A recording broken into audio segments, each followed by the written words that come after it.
सुधीर थोड़ा आराम से, अभी तुम्हारे भाई को ऑफिस से आने में वक्त है। एक गांव में दो दोस्त रहा करते थे, कल्लू और सुधीर। उनकी दोस्ती के चर्चे पूरे गांव में मशहूर थे। कल्लू दिखने में बदसूरत था, मगर उसका दिमाग बहुत तेज था।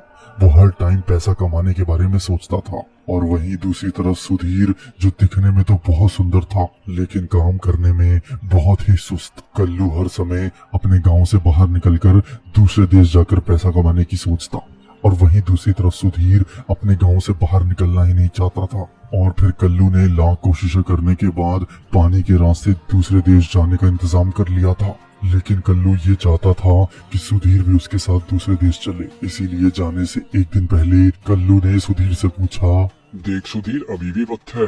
मैं तो कहता हूँ तू भी मेरे साथ दूसरे देश चल। हम वहाँ चलकर खूब पैसा कमाएंगे, हमारी जिंदगी बदल जाएगी। इस गाँव में तो हम सड़ते रहेंगे। नहीं यार कल्लू, मैं ये गांव छोड़कर कहीं नहीं जाना चाहता, और मैं तो चाहता हूँ कि तू भी मत जा। हमारा बचपन यहाँ बीता है यार। तू कैसे यार ये गांव छोड़ के किसी और देश जा सकता है? मुझे माफ करना यार, मैं यहाँ नहीं रुक पाऊंगा। कल्लू के लाख बनाने पर भी सुधीर ने जाने से मना कर दिया। लेकिन आज वो दिन आ चुका था जब कल्लू को ये गांव छोड़कर दूसरे देश के लिए निकलना था। पूरे गांव में खुशी का माहौल था, क्योंकि पहली बार कोई लड़का इस गांव से दूसरे देश जा रहा था। गांव में हर तरफ संगीत चल रहे थे, हर कोई नाच गा रहा था। पूरे गांव के लिए सुअर की बिरयानी भी बनी थी। सब बिरयानी खाकर पेट निकाले कल्लू को विदाई देने के लिए खड़े थे। लेकिन वहीं दूसरी तरफ सुधीर काफी दुखी था। अभी भी सोच ले कल्लू, तू रह पाएगा मेरे बिना? अरे अब क्या सोचना, अब तो मेरा नाव वाला नीचे ही खड़ा है। मैंने तो तुझे कितना समझाया था सुधीर कि मेरे साथ चल, तू ही नहीं माना।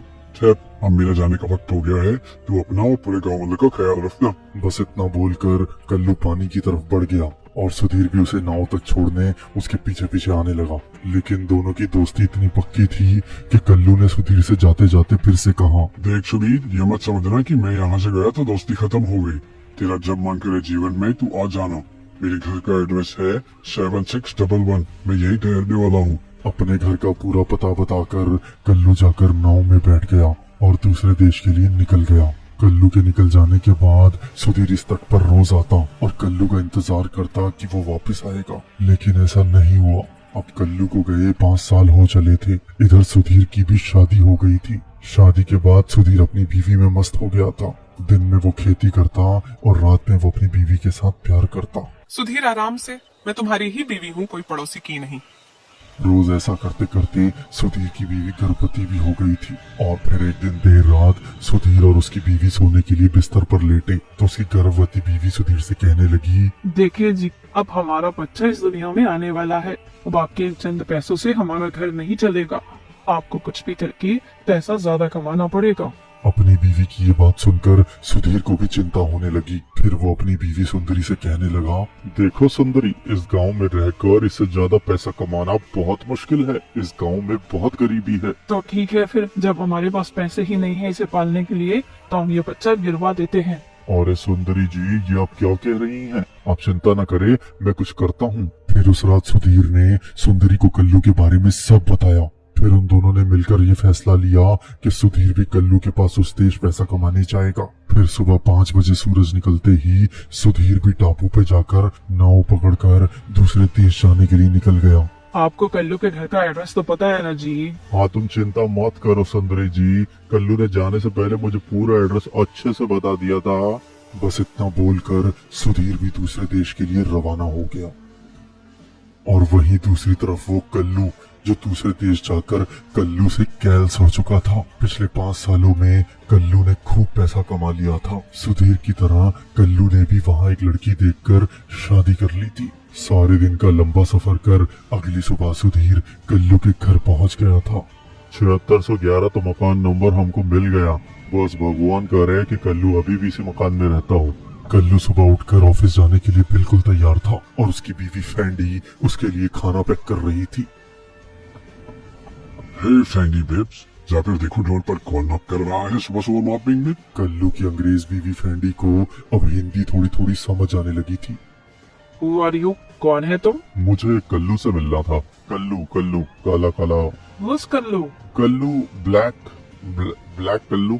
वेट, लिसन बेबी, ये आदमी को कल्लू को पूछता है। कल्लू नाम सुनते ही कल्लू समझ गया कि दरवाजे पर और कोई नहीं सुधीर आया है। वो भागकर दरवाजे पर गया। अबे सुधीर, तुम आज 5 साल बाद मेरे यहाँ भाई, कैसे?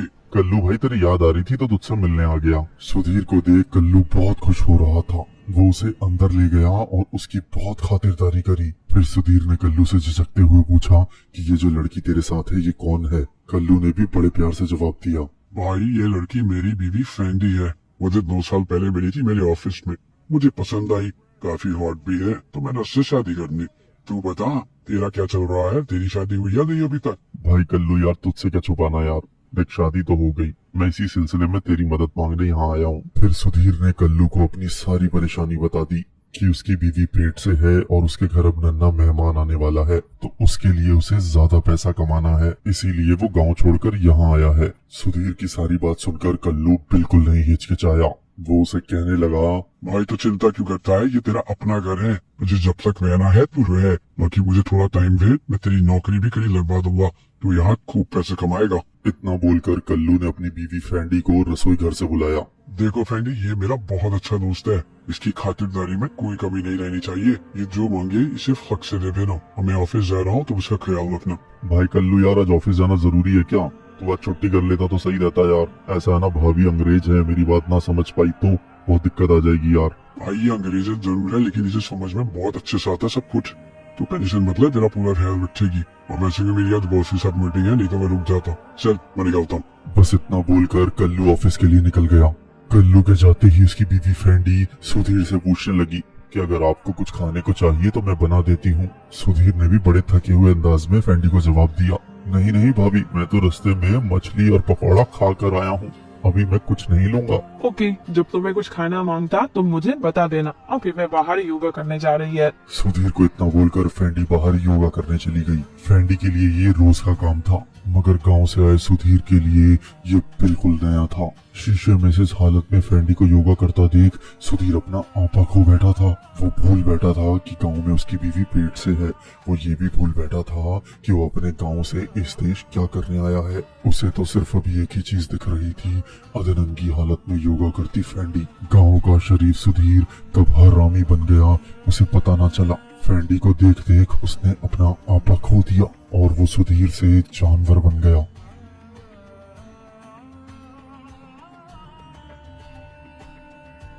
मैं नहा कर आती है, तब तक तुम यहाँ बैठकर टीवी देखो। अगर तुम्हें कुछ चाहिए हो तो बाथरूम का भी खुला है, आ जाना।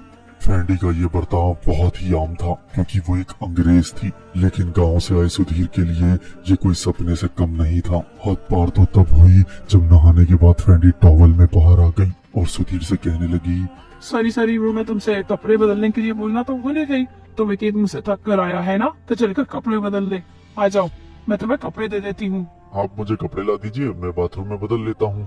फ्रेंडी को अपने सामने ऐसे खड़ा देख सुधीर शर्मा रहा था। उसकी हिम्मत नहीं हो रही थी कि वो फ्रेंडी के साथ इस हालत में बेडरूम में जाए, लेकिन फ्रेंडी को उसकी कही बात कुछ अच्छे से समझ नहीं आ रही थी। तो फ्रेंडी उससे कहने लगी, सुधीर कम विद मी। फ्रेंडी का कहा सुधीर को समझ तो नहीं आया, लेकिन सुधीर भी फ्रेंडी के पीछे पीछे उसके कमरे में चल दिया। रुको, मैं तुम्हें कैलकट ड्रेस देती है, तुम इन्हीं पहन कर देखो तुम्हें फिट आ रहा है या नहीं। इतना बोलकर फ्रेंडी ने कल्लू का एक सूट निकालकर सुधीर को दे दिया। सुधीर ने भी वो चुपचाप पहन लिया। Wow, you looking so damn hot. फ्रेंडी की ये बात सुनते ही सुधीर ने शर्म के मारे अपना मुंह घुमा लिया। मुंह घुमाते ही सुधीर की नजर बिस्तर के नीचे पड़े कुछ खिलौनों पर गई, लेकिन सुधीर को देखने में खिलौनों का आकार कुछ अजीब लग रहा था। तो उसने फ्रेंडी से घबराते हुए पूछा, तुम दोनों का कोई बच्चा तो नहीं है ना? तो फिर ये खिलौनों से कौन खेलता है? ओह, यू मीन दिस टॉय? ये टॉय तो मेरा है, मैं खेलती है इससे। जब तुम्हारा कल्लू बाहर जाता है काम से या फिर वो शराब पीकर जब जल्दी सो जाता है तो मैं खेलती है इस टॉय से, ये तो मेरा है। फ्रेंडी की ये बात सुनकर सुधीर का दिमाग घूमने लगा था, लेकिन फिर भी उसने हिम्मत करके फ्रेंडी से दबी आवाज में पूछा, अगर इस बात का कल्लू को पता चला तो उसको तो तुम पर बहुत गुस्सा आएगा। No no no no, no गुस्सा। कल्लू मुझे खुद ला कर दिया खेलने के लिए। यस, ये टॉय। अब गांव के सुधीर को सब समझ आ रहा था।